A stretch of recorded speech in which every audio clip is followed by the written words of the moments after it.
Life as a chosen one is never easy. You are not like everyone else. You carry light, destiny, and a spiritual assignment that often makes you a target. Enemies will arise not because you harmed them, but because your very existence exposes their darkness. Some will try subtle tactics, whispering against you, planting seeds of doubt, or working behind the scenes to bring you down. But there are times when an enemy crosses a line, when they go too far, when they push beyond the limits of what is acceptable. In such moments, you must know how to respond, not from weakness but from wisdom, power, and divine authority. Before we begin, I want to remind you of something important. Chosen ones are not called to live in fear but in strength. If you are listening to this message right now, it's not by coincidence, it's because you were meant to hear it. This word is confirmation that God has already equipped you with everything you need to overcome every battle. And before we dive into the 9 things a chosen one must do, let me ask you this. If you have received this message at the right time you needed it most, type 1111 in the comment section for divine blessings. Also, make sure you subscribe and join this family of light, because here you will always be reminded of who you are and why you were chosen. 1. Stand still and seek divine guidance. When an enemy goes too far, your first instinct may be to retaliate or defend yourself with human strength, but a chosen one must remember that their real power comes from above. The temptation to strike back quickly is often the very trap the enemy hopes you will fall into, because reaction without reflection leads to regret. Standing still does not mean doing nothing, it means positioning yourself in a state of alignment with the higher voice that directs your steps. Instead of panicking, learn to breathe deeply, silence the noise of fear, and seek wisdom through prayer, meditation, or even still moments of reflection. Many victories are not achieved by rushing but by waiting for the right time. Imagine a soldier who charges into battle without a strategy. He may be courageous, but he is vulnerable. Likewise, when you pause, you create space for divine instruction. Sometimes the answer will come as peace in your heart that tells you what to do. Other times, it may come as clarity that shows you whether to act or simply let the matter dissolve on its own.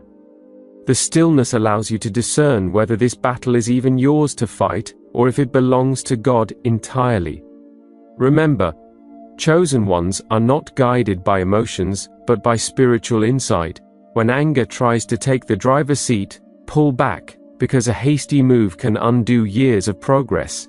Instead, wait on divine timing, the kind of timing that never fails and always exposes your enemies when they least expect it. 2. Guard your tongue and protect your words. Enemies thrive when you speak carelessly. They use your words as weapons against you, twisting them into lies, exaggerating them into scandals, or storing them as ammunition for later attacks. A chosen one knows that silence can often be more powerful than speech. When an enemy goes too far, your words must not become loose arrows that pierce your own shield. Instead, they should be intentional, deliberate, and strategic. Guarding your tongue does not mean you live in fear of speaking.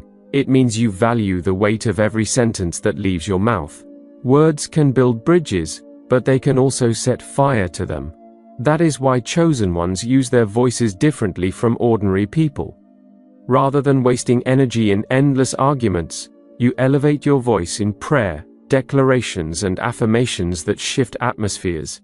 Enemies cannot twist silence, nor can they weaponize what you never said. They expect you to fight them with gossip, slander, or shouting matches, but when you remain composed, you disarm them. Even scripture teaches that life and death are in the power of the tongue. If this is true, then every careless word is either watering life or fueling death. In times of conflict, pause before speaking. Ask yourself, does this sentence empower me or empower my enemy? The chosen know when to roar and when to whisper, when to declare boldly and when to remain silent.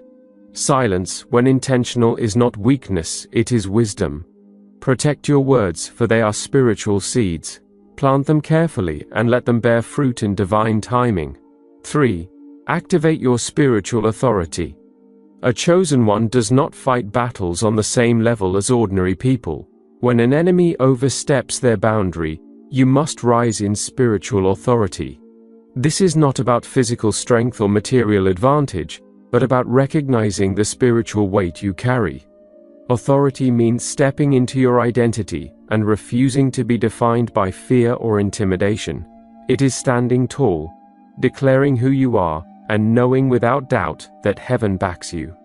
Enemies may underestimate you, mocking your quiet spirit or humble nature, but what they cannot see is the unseen army standing behind you. Activating your authority means declaring words that carry divine power, commanding situations to shift, and reminding yourself and your enemies that your strength is not your own. Your enemies may not fear you, but they will fear the power working within you. Authority is what makes a lion roar louder than its size. It is not the volume, but the weight of its presence that silences the jungle. In the same way, when you step into authority, even the unseen world recognizes it. That authority is what turns your prayers into fire, your words into shields, and your presence into intimidation against darkness. Do not shrink when an enemy rises, rise higher. Spiritual authority is not arrogance, it is the rightful posture of someone chosen by the divine. When you call on divine backing, every false scheme collapses, every whispered lie is exposed, and every enemy realizes that they are not just facing you, they are facing the one who sent you. 4. Set boundaries without apology. Chosen ones are naturally compassionate, often forgiving, and slow to retaliate, but compassion should not be mistaken for weakness. Too many enemies misinterpret kindness as naivety, thinking they can overstep repeatedly without consequence. When someone goes too far, it is not unspiritual to set boundaries, it is wisdom. Boundaries are not walls of hate, but fences of protection. They preserve your peace, your calling, and your energy.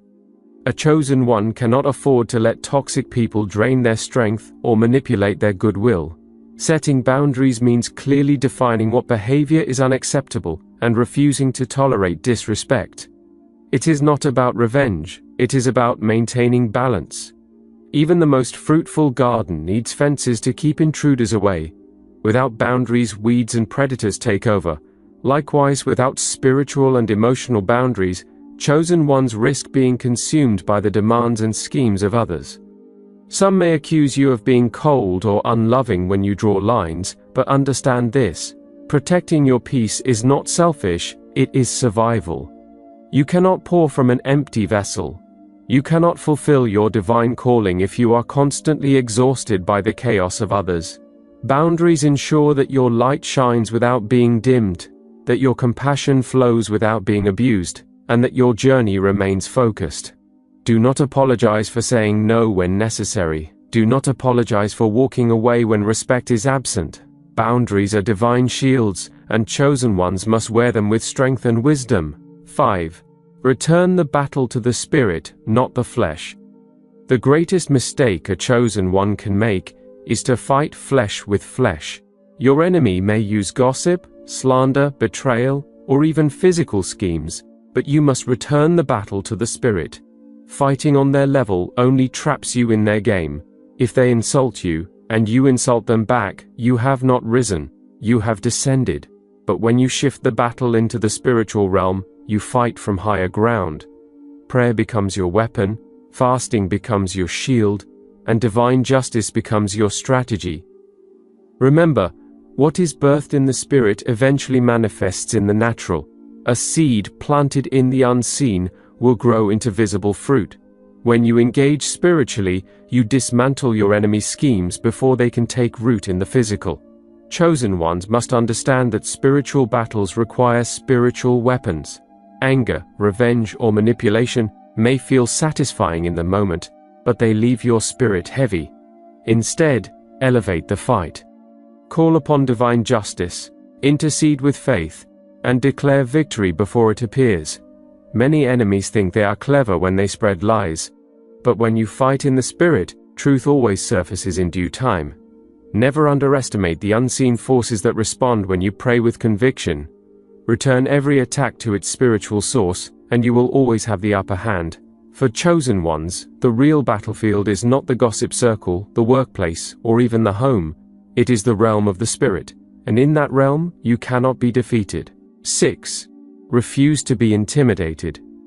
One of the goals of an enemy who goes too far is to make you shrink back, lose confidence, or feel powerless. Intimidation is one of their oldest tricks, because it doesn't require truth, only fear.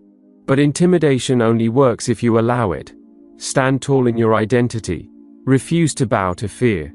Remember, you are not ordinary, you are chosen. Your very presence unsettles the enemy because you carry something they cannot control. They may not understand why, but every time you walk into a room, the atmosphere shifts. That is why they try to belittle you, mock you, or make you feel inadequate. But intimidation is a lie designed to blind you from your true strength.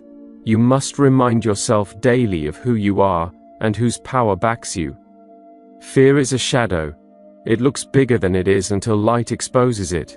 When you refuse to bow to intimidation, you shine that light, and the shadow disappears.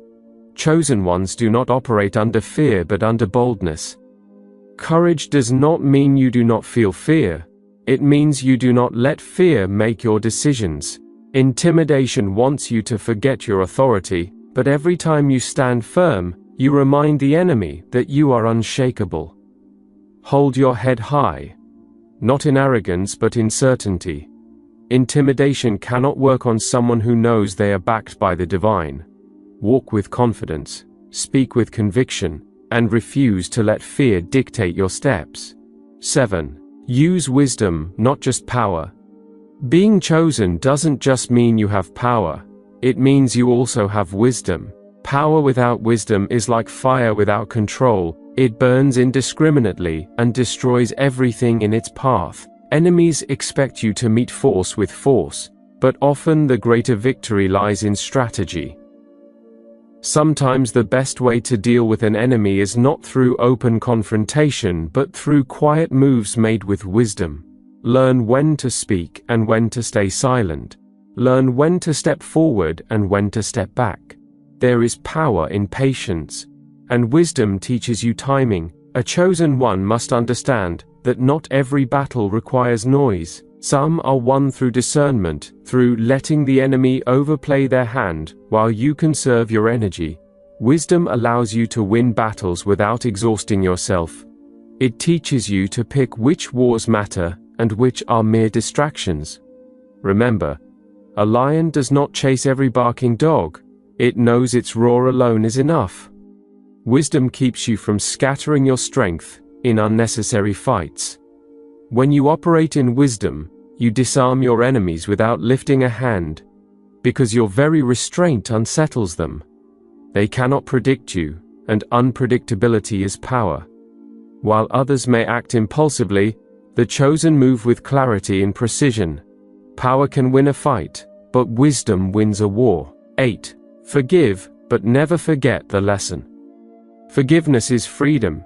It releases you from bitterness and keeps your spirit pure. Holding on to grudges only poisons you, not your enemy. But forgiveness does not mean you erase the memory of what happened. When an enemy goes too far, they often expose their true character. That revelation is a lesson, and chosen ones must never ignore it. Forgive them so that your heart stays light, but keep the wisdom you gained from the experience. The lesson protects you in the future. If someone betrayed you once, forgiveness means you release the pain, but wisdom means you no longer give them the same access to your trust. Forgiving without remembering is like healing a wound but leaving it open for infection.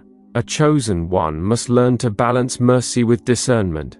Enemies often rely on your compassion, thinking you will forgive and forget, allowing them to repeat the same harm. But chosen ones forgive differently. They forgive to heal, not to enable. Letting go of bitterness keeps your spirit aligned, but remembering the lesson keeps your path safe. This balance ensures you remain open-hearted without being gullible, compassionate without being naive. Forgiveness is a gift to yourself, while memory is a shield for tomorrow. 9. Leave vengeance to the divine. The final step is the hardest, letting go and leaving vengeance to the divine. Every instinct in your human nature wants justice, wants to see your enemy pay for the pain they caused, but vengeance belongs not to you, but to God.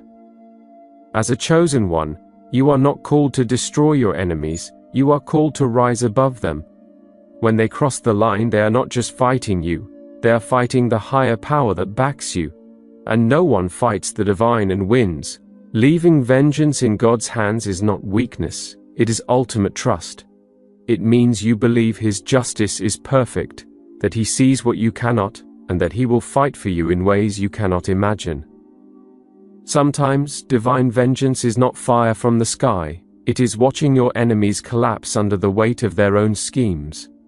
It is seeing the truth surface at the perfect moment. It is witnessing how everything they meant for your harm turns into your elevation. The chosen do not waste time plotting revenge.